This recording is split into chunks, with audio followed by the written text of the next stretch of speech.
ಸಾಹೇಬ್ ನಮಸ್ಕಾರ. ನಾವೆಲ್ಲೇ ನೋಡ್ತೀವಿ ಸರ್, ಡಾಂಬರ್ ರಸ್ತೆ. ಈ ಡಾಂಬರ್ ರಸ್ತೆ ಪಕ್ಕ ಇರುವಂಥದ್ದೇ ಜಾಗ ಸರ್. 1 ಎಕರೆ 27 ಗುಂಟೆ ಇರುವಂಥದ್ದು ಸರ್. ನೋಡಿ ಸರ್, ಏನು ತೆಂಗು ಈಗ ಆಲ್ರೆಡಿ ಫಲ ಬತ್ತಿರೋದು 4 ವರ್ಷದ ಮರಗಳು ಸರ್. ರಸ್ತೆ ಉದ್ದಕ್ಕೂ ಇರುವಂಥ ಜಾಗ ಸರ್. 1 ಎಕರೆ 27 ಗುಂಟೆ ಸಾಹೇಬ್ರೆ.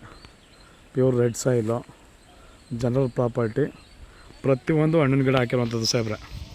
ಜಮೀನು ಒಳಗಡೆ ಹೋಗ್ತೀನಿ ರೀ ಸರ್, 1 ಸೆಕೆಂಡು.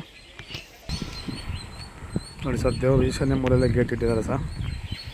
ಗೇಟ್ ಒಳಗಡೆ ಹೋಗ್ತೀನಿ ಸರ್. ನೋಡಿ ಸರ್, ವಾಸು ಕೂಡ ಒಂದು ಮನೆ ಮಾಡ್ಕೊಂಡ್ರಂತ ಸಾಹೇಬ್ರೆ. ಫುಲ್ ಫ್ಯಾಮಿಲಿಗೆ ಏನಿದೆ ಎಲ್ಲ ಮನೆ ಮಾಡಿದ್ದಾರೆ. ನೋಡಿ ಸರ್, ಎಲ್ಲ ಫಲ ಬರ್ತಿರೋಂಥ ಸಾಹೇಬ್ರೆ. ಈಗ ಸ್ಟಾರ್ಟ್ ಆಗಿದೆ ಫಲ.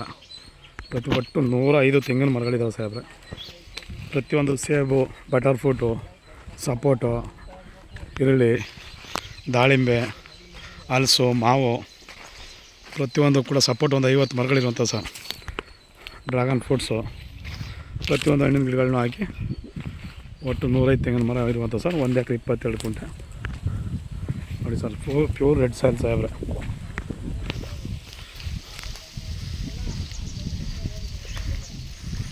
ಏನು ತೋರ್ತಿದ್ದೀನಿ ಸರ್, ತೋಟ, ತೆಂಗಿನ ತೋಟ.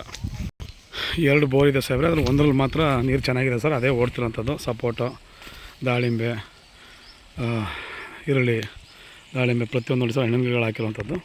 ಅದರ ನೀರು ಕೂಡ ಆಲ್ರೆಡಿ ಓಡ್ತಾರೆ ಸರ್. ಟ್ರಿಪ್ಪೆಲ್ಲ ಮಾಡಿದ್ದಾರೆ ಸಾಹೇಬ್ರೆ.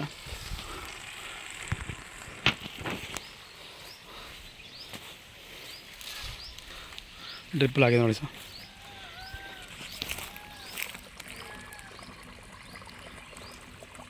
ನೀರು ಕೂಡ ಹೋಗ್ತಾರಂತ ನೋಡಿ ಸರ್. ಏನು ತೋರ್ತೀನಿ ಸರ್, ಪ್ಯೂರು ಎಲ್ಲ ತೋಟ ಸರ್. ಡೆವಲಪ್ ಇರುವಂಥ ಜಾಗ ಸಾಹೇಬ್ರೆ. 1 ಎಕರೆ 27 ಗುಂಟೆ ಜಾಗ ಅಂತೂ ಫಸ್ಟ್ ಕ್ಲಾಸ್ ಆಗಿದೆ ಸರ್. ಒಂದು ವಾಸಕ್ಕೊಂದು ಮನೆಯೂ ಕೂಡ ರೆಡಿ ಇದೆ. ನಾವೇನು ನೋಡ್ತೀವಿ ಸರ್, ತೋಟ ಮಳವಳ್ಳಿಯಿಂದ ಒಂದು 25 ಕಿಲೋಮೀಟ್ರ್ ಇರುವಂಥ ಜಾಗ ಸರ್. ಬೆಂಗಳೂರಿಂದ 125 ಕಿಲೋಮೀಟ್ರು. ನೋಡಿ, ಇವರು ಬಂದು ಒಂದು ಕುಂಟೆಗೆ 3 ಲಕ್ಷ ರೂಪಾಯಿ ಹೇಳ್ತಿದ್ದಾರೆ ಸರ್. ರೆಡಿ ಇರೋಂಥ ತೋಟ ಸರ್. ನೆಗೋಷಿಯಬಲ್ ಆಗುತ್ತೆ. ಡೈರೆಕ್ಟ್ ಓನರ್ ಸಿಟ್ಟಿಂಗ್ ಸಾಹೇಬ್ರೆ. ನೋಡಿ ಸರ್, ಇದೇ ಜಾಗ.